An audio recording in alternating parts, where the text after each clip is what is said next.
My friend Cheech, my roommate right there, he took a shirt. He took a shirt that I had. I was selling t-shirts when I came here. I had a bag of t-shirts too. And so I was selling these For the Culture shirts. They took a picture of Snapchat. Boom. My friends saw it. They were like, all right, we're going to take these pictures up and just like kind of get you out here. Next level, my boy Josh, his friend Aaron was like, yo, like, I like that shirt. Come pull up and like, yo, sell me that shirt. So I got up that day, I was unemployed, and I was like, shit, I'm gonna make this $20. Like it wasn't that complicated for me. Like I was throwing the job search, I was on LinkedIn clicking, and I went to his job, and I was like, I'm gonna get a free meal, $20. And then he said, yo, I got a friend, Kimani, who's standing right there. Don't be shy. You know what I mean? He was like, I got a friend, Kimani, who works at this agency. And I met with Aaron at 12. Kimani called me at 5. That was my first job here. You know, but that was through my community, you know? So it's like being in the community, relying on the people that I knew, like, my parents thrived in that, like, you know what I mean? They dropped me off at people's houses. My parents have like 10 people that they're really close with because they all worked at the kitchen of a nursing home. And it's like, that was their core group that like, you can't tell them nothing about these people because when they got to America, they was all like putting money together. At that time, it was a taxi just to get to the job. So it's like, if you don't rely on your community, it ain't gonna work. And it goes to that old saying, like, your network is your net worth. You know what I'm saying? So like everything I've been able to leverage and move has really been off of like the fact that I've been intentional about making community, you know? So that's the last piece. And I think the last thing is, for the most part, it's really looking at it and like having that overall faith about it. Like, all right, like this is gonna work. Like my parents have like, we've gone through it, but they've always been optimistic. And so for me, it's like, I need to continue to be optimistic, even though we're going through it, things go bad, things go left. I'm annoyed, but it's like, I'm here, you know? And I think that's a big step because my parents were entrepreneurs. My mom used to run a store and she gave that up to come to America. My father was always dipping and dabbling. He had a taxi service a little bit. He did real estate. And so for me, it was like, I'm gonna come here and try to be with the entrepreneurs. They went from the poorest country in the world to the richest country in the world. And so I'm blessed now because at the end of the day, like I'm literally in one of the richest places in the world. So how can I not try to dabble? You know what I'm saying? Right. Yeah, thanks for that. Come on, man. One thing you said, it's like we in a spoken word show. But community, right? Like community is like very important, right? Like most of the tickets we sold came happen this week, and it was because of other people spreading the word, right? One of the things that me and Debray always try to do is like, we want to create something of the community that we're trying to serve, right? Versus just trying to be all, you know, on front and center, right? It's all about giving other people the opportunity. So yeah, let's talk about more the for the culture, right? So when I ain't gonna lie, when you told me for the culture, I'm like, here we go. Like, I love that. Like for the culture, I thought I like Kanye a little bit. I'm like, yeah, he says that sometimes, right? Well, not as much, but I'm like, for the culture, like, what does that mean? You know, so tell us. I saw what you did. I saw what you be doing, the tweets and on IG and stuff. So tell us more about the media company, what your goal is, and how you want to help independent writers, right, find jobs and stuff. Yeah, tell us more about it. So a lot of it was that For the Culture started really during the election. Like, so my background originally was in political science. So I thought I was gonna go into politics. And so like I was like in it, and then during the election I realized that there wasn't a lot of like pretty much in our communities like how do we hold our narratives, it's through our messages, it's through our storytelling, right? And our storytelling is just through writing, it's through content at this point. You know, and so as I saw a space where it was like, yo, a lot of the content that was out, a lot of the fake news or whatever, I was like, who's holding our story up? And so it started off the first couple months, it was like, I went with my sister, I said, yo, we gotta get our own conversation out. And so we built out a website, and our friends were just sending us blogs about how they felt about things. And so that's how I dipped into WordPress, and that's when I started figuring things out. And then we realized that content costs, right? To make the content, to the writers, the time. And so we spent some time, and that's when I really made the jump, because I was like, damn, I don't know how to really take this any further. Right? And so For the Culture was made for the culture because specifically for me, I always grew up in a diverse room. Like, this room is what I'm used to. When I go to work, I'm used to that too, but this room, just the way it is what I'm like specifically comfortable and used to. And so I always felt like that's the narrative I always want to push. And so it's like the people that we want to make the work for, the people that we want to make the content for, is what this room looks like. And so that's really our whole essence. Is like, that's why it's for the culture, because when I first got here, my friend was like, "What's your target market?" And I was like, I didn't understand target markets. I said, if you don't get it, you don't get it. And I was wrong.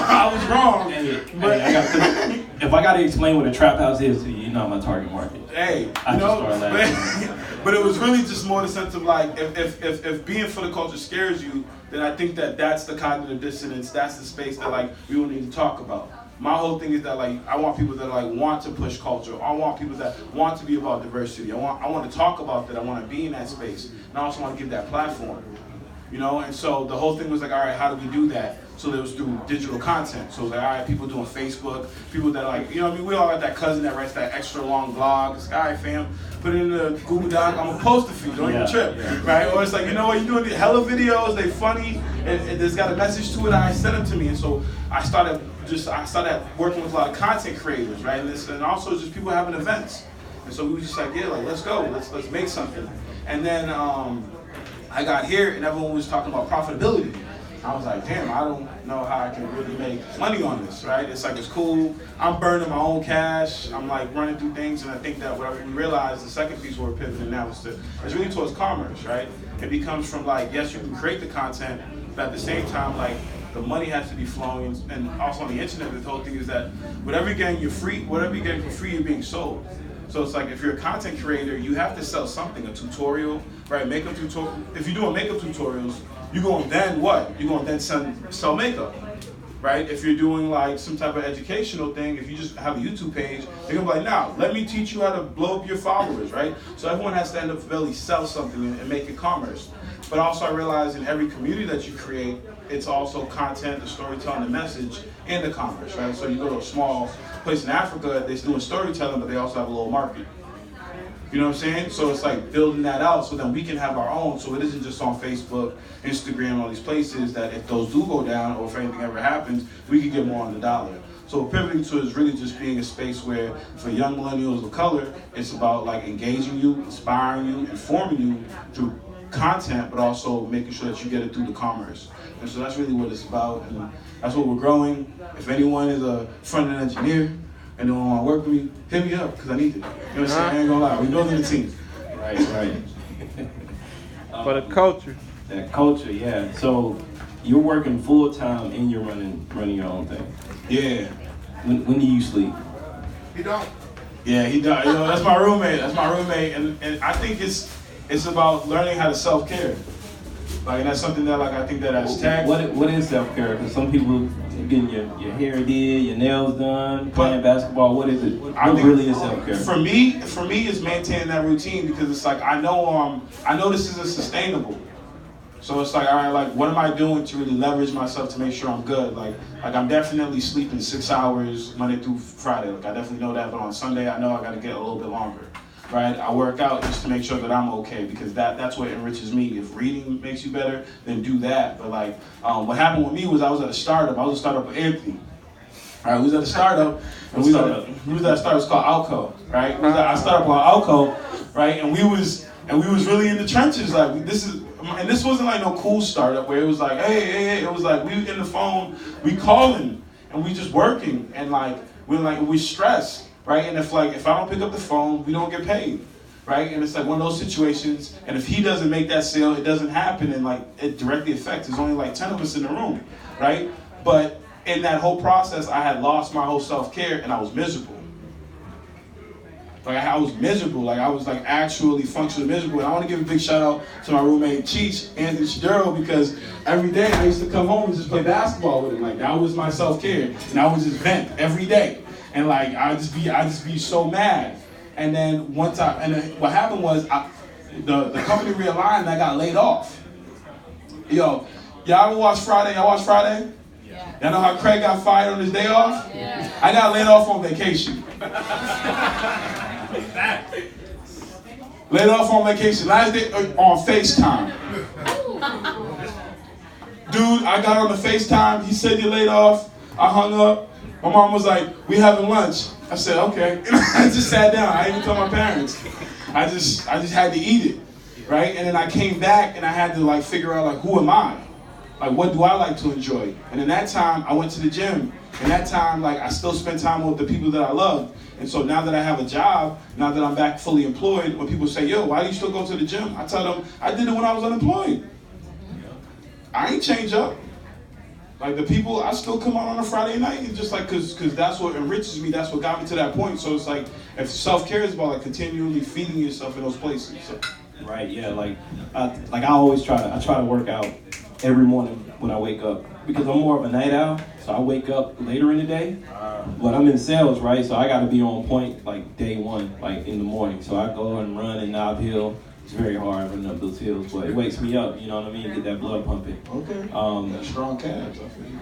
Hey. Stupid, man. Where you work now? Uh-huh. Where do you work? Oh, so I work at Asana. Yeah. So how did you get on in this stuff?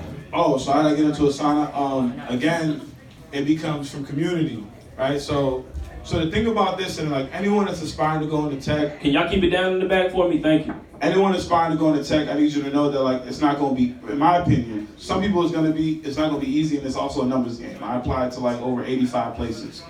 Like, you know what I mean? I went on like, Madeira's here somewhere, and actually, I got it from Madeira, my friend Madeira, like he always used to tell me, like, yo, I interviewed at 115 spots. Can y'all keep it down in the back for me? Hey. And so he used to tell me like, yo, I interviewed at this many places. And so I said, on my job search, I said, I'm gonna count. And so like, I counted and it was like, oh, I applied to like 80 places. Like, I had like over like 20 some calls. I had like 5 on-sites. And what happened was with Asana was, it came from, I had a beer with someone I knew from high school. Randomly, like months earlier. Like months earlier, out of some random conversation, I was like, yo, let's have a beer. I didn't realize, I was on LinkedIn sourcing for my job, and I realized that he was in San Francisco, and I hit him up. Again, I reached out, right? I got this opportunity because I reached out, and like I talked to him that day. I said, yo, let's have a beer. We sat down, we talked, I told him my situation. He texted me one day, I said, yo, I'm on the job search. He said, cool. Randomly, he said, hey, this person is like looking for a sourcer for this company's. I applied. It was really the last place I interviewed. I had 2 offers in hand. I was already ready, and I walked into the situation, and I was really blessed because I was confident at that time. I wasn't really like nervous. I was like, I already got my offer. Like, what's up? What y'all trying to do? Okay, yeah, I do that. You know what I'm saying? I could do that. Blah blah blah. And they were just like, and interviewed on Friday. They offered on Monday. I signed on Tuesday. You know, but I think that like those 80 applications, those 20 phone interviews, those 5 on-sites was all about preparation. You know, so it's really about like, if you on a job search right now and it's not hitting, you gotta just kind of keep paying for a pound of the pavement because it's gonna get there. Yeah. Congrats on that too, man. Yeah. Appreciate it. So I know you got some good tips for us. So what are some tips, or like some things that you see when people apply to jobs where you're like, man, if you do this, it will end it for you. But if you do this, it'll help you out a lot. All right, but Kimani, you want this? All right, so I'm taking it from 2 steps. I'm taking it from 3 different levels here. Someone who's tried to get a job, someone who's like worked at a company that's like really like helped mentor and coach people getting jobs, and also someone who now sits in recruiting. The first thing, in my opinion, like understand that it's your search. Like, right? So like, don't take the interview if you don't want it.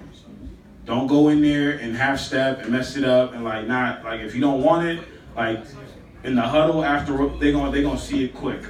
So, cause it's all about confidence. It's all about like, yo, and it's okay, like talk to your recruiters. The second thing is I realized that recruiters are actually your friend. Like we ain't like you gotta think about my numbers are like, I need to hire people. I'm not trying to fight you. I'm not against you. I'm trying to hire people. The more people I hire, the better I look. So it's like, make sure you got a good relationship with your recruiter. If you're looking for a role, like at a company, instead of sometimes applying, look at the recruiters. Who's the recruiters in that company, and if do they support it? And then contact them directly. Some may be like, yo, get out of here, right? I'm being honest. I do it sometimes too. I'm like, yo, fam, this doesn't work for you. But if it does work, trust me, they're gonna be on it. They're gonna get you straight to it. You know what I mean? And the other thing is that like, in tech, there's a misconception of like, yeah, you're getting free lunch and everything's cool, right? And like you get all this stuff, and people think that like it's gonna be easy, and it's not. So it's like, don't be afraid to get a coach, to get a mentor, to reach out to people, right? Like, you know what I mean? All great athletes need those people to train them and mentor them. And as someone who was like at a company that actually did that, it's like I saw the value. I saw engineers come in and try to figure it out, and they get 200K deals. But it was through the coaching, it was through the mentorship. It was like, right? So like when Kobe wanted to be great, he went and got a coach that made sense.